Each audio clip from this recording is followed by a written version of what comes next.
Missing case ಅಂದರೆ mobile miss ಆಗಿ ಕಳ್ಕೊಂಡಿರ್ತಾರೆ, ಅದನ್ನ ಏನು ಮಾಡಿರ್ತಾರೆ, ಕೆಲವರು ತೊಗೊಂಡಿರ್ತಾರೆ. ಬಟ್ ನಾವು ಅವ್ರನ್ನ ವಾಚ್ ಮಾಡ್ತಾ ಇರ್ತೀವಿ. ಕೆಲವರು ಕದ್ದಿರ್ತಕ್ಕಂಥದ್ದನ್ನು ತೊಗೊಂಡಿರ್ತಕ್ಕಂಥದ್ದು ಆ ಥರದ್ದೆಲ್ಲ ಇದ್ದರೆ ಅವ್ರ ಮೇಲೆ ನಾವು ಇಟ್ಟು 109 ಮಾಡ್ತಕ್ಕಂಥದ್ದು, 110 ಮಾಡ್ತಕ್ಕಂಥದ್ದು ಮಾಡ್ತಾಯಿದ್ವಿ.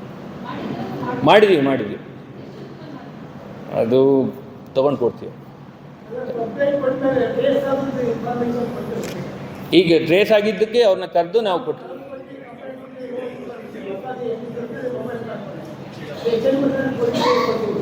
ಏನಾಗುತ್ತೆ, ಮೊಬೈಲ್ ಕಳೆದೋದ್ಮೇಲೆ ಈ CRI ಪೋರ್ಟಲಲ್ಲಿ ಏನಾಗುತ್ತೆ, ಯಾರು ತಗೊಂಡೋಗಿರ್ತಾನೆ, ಈಗ ನಿಮ್ಮ ಮೊಬೈಲ್ ಕಳೆದೋಯ್ತು, ನೀವು ಮೊಬೈಲನ್ನು ನೀವು ಎಲ್ಲೋ ಬೀಳಿಸ್ಕೊಂಡು ಹೋಗ್ತೀರ, ಅದು ಯಾರೂ ಉಪಯೋಗಿಸೋಕ್ಕೆ ಹೋಗಲ್ಲ. ಆ ಮೊಬೈಲ್ ಅಲ್ಲೇ ಗುಂಡಿನಲ್ಲಿ ಬಿತ್ತು, ಅದು ಯಾರೂ ತೊಗೊಳೋದಿಲ್ಲ, ಹಂಗೆ ಹೋಯ್ತು ಅಂತ ಕಂಡುಹಿಡಿಯೋಕ್ಕಾಗೋದಿಲ್ಲ.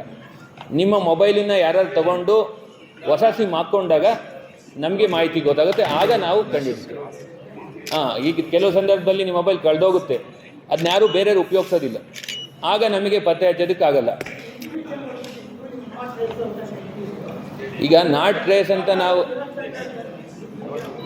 ಕೆಲವು ಸಂದರ್ಭದಲ್ಲಿ ಏನಾಗುತ್ತೆ, ಕೆಲವು ಸಂದರ್ಭದಲ್ಲಿ ಸಿಗ್ದವ್ರು ಏನು ಮಾಡ್ತಾರೆ, ತಕ್ಷಣ ಹಾಕೊಂಬಿಟ್ರೆ ನಮಗೆ ಎಲ್ಲಿ ಮತ್ತೆ ಸಿಗಾಕೊಂಬಿಡ್ತೀವಿ ಅಂತ 1 ವರ್ಷ 2 ವರ್ಷ ಬಿಟ್ಕೊಂಡು ಉಪಯೋಗಿಸ್ತಕ್ಕಂಥ ಪ್ರಮೇಯಗಳು ಬರ್ತವೆ.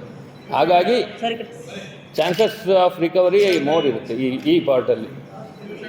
ಹಾಗಾಗಿ ಸಾರ್ವಜನಿಕರು ಅದನ್ನು ಉಪಯೋಗಿಸ್ಕೋಬೇಕು ಅಂತ ನಾನು ಈ ಸಂದರ್ಭದಲ್ಲಿ ಹೇಳೋದಕ್ಕೆ ಇಷ್ಟಪಡ್ತೀನಿ.